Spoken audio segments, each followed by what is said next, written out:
कालीघाटी train station एक ऐसा railway station जो पिछले 50 सालों से वीरान पड़ा हुआ है।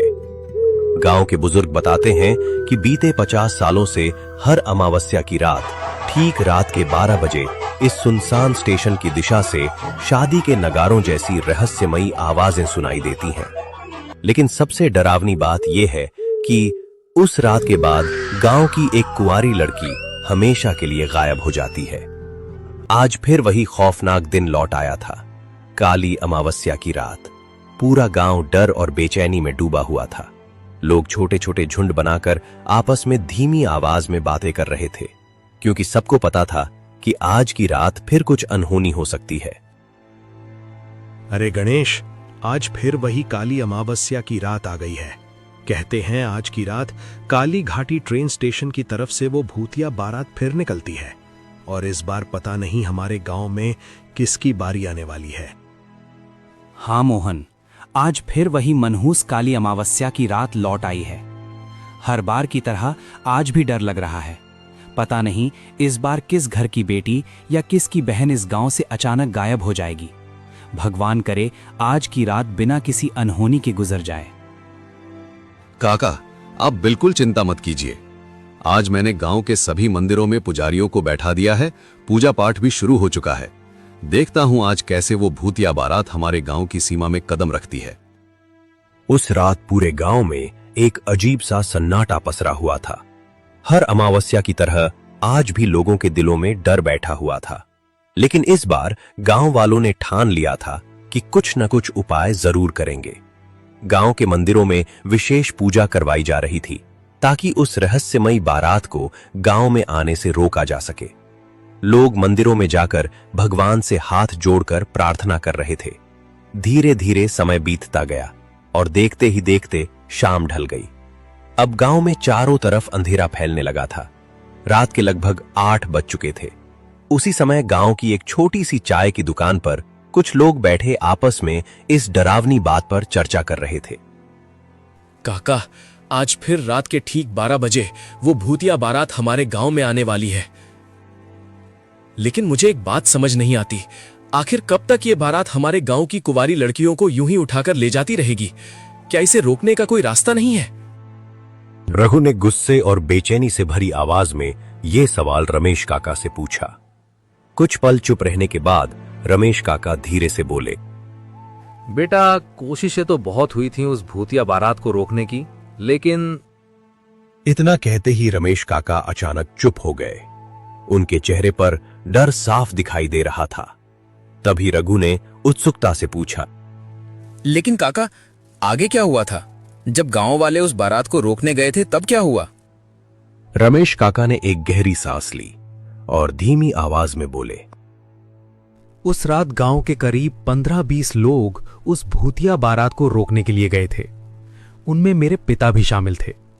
लेकिन उस रात के बाद न तो मेरे पिता लौटे और ना ही उनके साथ गए बाकी लोग। उस घटना के बाद गांव में ऐसा डर फैल गया कि किसी ने भी दोबारा उस बारात का सामना करने की हिम्मत नहीं की।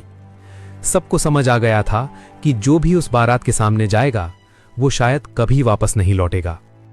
ये बात सुनकर रघु और चंदू दोनों के चेहरे का रंग उड़ गया। कुछ देर बाद रघु ने फिर पूछा, लेकिन काका, वो भूतिया बारात तो सिर्फ कुंवारी लड़कियों को ही ले जाती है ना? तो फिर उस दिन गांव वाले क्यों गायब हो गए? क्योंकि बेटा, उन्होंने उस बारात के सामने जाने की गलती कर दी थी। और कहते हैं कि अमावस्या की रात अगर कोई भी इंसान घर के बाहर रह जाए और बारातियों की नजर उस पर पड़ जाए तो वो उसे भी अपने साथ ले जाते हैं। यह सुनकर चंदू के शरीर में सिहरन दौड़ गई। वो डरते डरते बोला, काका, क्या आपने कभी उस भूतिया बारात को अपनी आंखों से देखा है? नहीं बेटा, मैंने आज तक उस बारात को नहीं देखा। सच कहूं तो कभी देखने की हिम्मत ही नहीं हुई। रमेश काका अपनी बात खत्म ही कर रहे थे कि पास बैठे रामू काका अचानक बोले, अच्छा, अब बहुत बातें हो गईं। सब लोग तुरंत अपने अपने घर चले जाओ। रात काफी हो चुकी है, 10 बज चुके हैं। रामू काका की बात सुनने के बाद वहां बैठे सभी लोग धीरे धीरे अपनी अपनी राह पकड़कर घरों की ओर चलने लगे। लेकिन रमेश काका की डरावनी कहानी सुनने के बाद रघु और चंदू के मन में एक अजीब सी उत्सुकता जाग गई थी। अब उनके मन में बस एक ही सवाल घूम रहा था, आखिर वो भूतिया बारात दिखती कैसी है। रघु ने धीरे से चंदू की ओर देखा और बोला, देख चंदू, हमें इतना तो पता है कि हर अमावस्या को वो भूतिया बारात गांव में आती है और किसी न किसी लड़की को अपने साथ ले जाती है। लेकिन सच बताऊं, हमने उसे आज तक अपनी आंखों से नहीं देखा। हाँ यार, ये बात तो तू सही बोल रहा है, लेकिन अब हम कर भी क्या सकते हैं। चल छोड़, अब मैं अपने घर जा रहा हूं। अरे सुन तो, मैं सोच रहा था कि क्यों ना आज रात हम दोनों घर ना जाएं। अगर हम छुपकर बाहर रहें तो शायद उस भूतिया बारात को अपनी आंखों से देख पाएंगे। कम से कम ये तो पता चल जाएगा कि वो दिखती कैसी है। अरे रघु, तू सच में पागल हो गया है क्या? अभी थोड़ी देर पहले रमेश काका क्या बता रहे थे सब भूल गया क्या? अगर उस भूतिया बारात की नजर हम पर पड़ गई ना, तो वो हमें भी अपने साथ ले जाएगी। मुझे अभी मरने का कोई शौक नहीं है भाई, अभी तो मेरी शादी भी नहीं हुई है। अरे ओ डरपोक, अगर गांव की सारी लड़कियां ही गायब हो गईं, तो फिर शादी करेगा किससे? कहीं कुत्तों से तो नहीं करेगा। और सुन, मैं भी इतना बेवकूफ नहीं हूं। हम उनके सामने थोड़ी ना जाने वाले हैं। हम तो बस कहीं छुपकर दूर से उस भूतिया बारात को देखेंगे। उन्हें पता भी नहीं चलेगा कि हम उन्हें देख रहे हैं। अब समझ आया?